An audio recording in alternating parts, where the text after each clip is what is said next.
بسم اللہ الرحمن الرحیم۔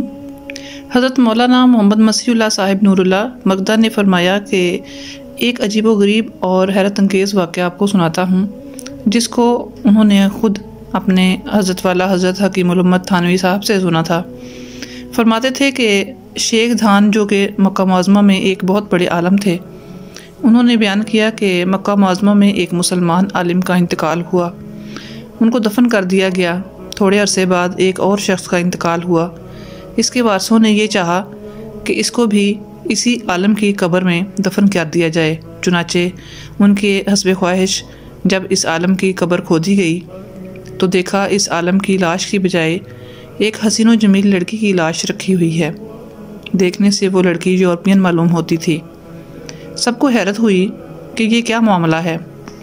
اتفاق سے اسی مجمع میں ایسا شخص بھی تھا جس نے لڑکی کی صورت دیکھ کر کہا، میں اس کو پہچانتا ہوں، یہ لڑکی فرانس کی رہنے والے ایک عیسائی کی بیٹی ہے۔ یہ مجھ سے اردو پڑھتی تھی اور در پردہ مسلمان ہو گئی تھی، اور اس کو میں نے دینیات کے رسائل بھی پڑھائے تھے۔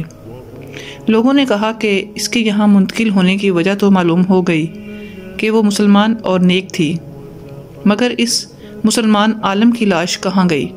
اس پر لوگوں نے اس شخص سے کہا کہ جب تم حج سے فارغ ہو کر یورپ جاؤ تو اس لڑکی کی قبر کو کھود کر دیکھنا کہ اس میں اس مسلمان عالم کی لاش ہے کہ نہیں، اور ایک صورت شناس کو بھی اس کے ساتھ بھیج دیا۔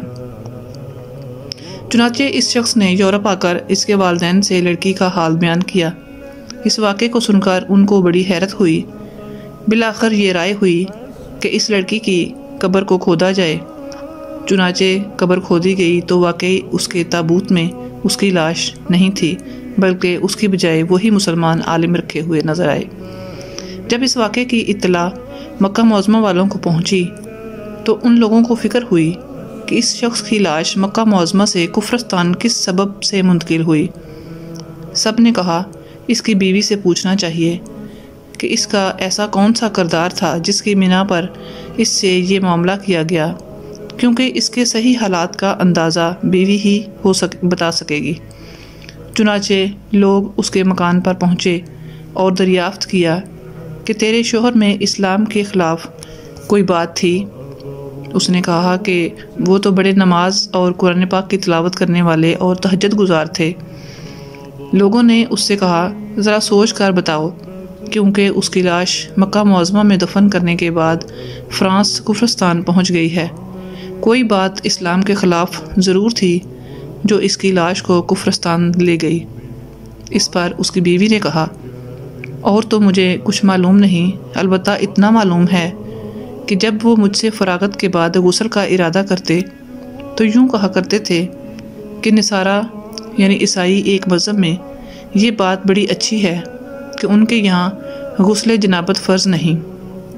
لوگوں نے کہا بس یہی بات ہے جس کی وجہ سے اللہ تعالیٰ نے ان کی لاش کو اسی قوم نصارہ کے جگہ پھینک دیا جس کے طریقے کو وہ پسند کرتا تھا۔ دیکھا لوگوں، آپ نے کہ یہ شخص اگرچہ ظاہر میں ایک نیک اور پورا مسلمان معلوم ہوتا تھا، مگر تفتیش کے بعد معلوم ہوا کہ اس میں ایک بات کفر کی بھی تھی کہ وہ کفار کے ایک طریقہ کو اسلامی حکم پر ترجیح دیتا تھا، اور چونکہ استحسان کفر ہے، یعنی کفر کا اچھا سمجھنا بھی کفر ہے، اس لیے وہ شخص پہلے ہی سے مسلمان نہ تھا، اور یہ ضروری نہیں کہ ہر جگہ لاش منتقل ہو جایا کرے۔ اللہ تعالیٰ کبھی ایسا بھی کر کے دکھا دیتے ہیں تاکہ لوگ اس سے عبرت پکڑیں اور سمجھیں کہ بدحالی کا نتیجہ یہ ہوتا ہے۔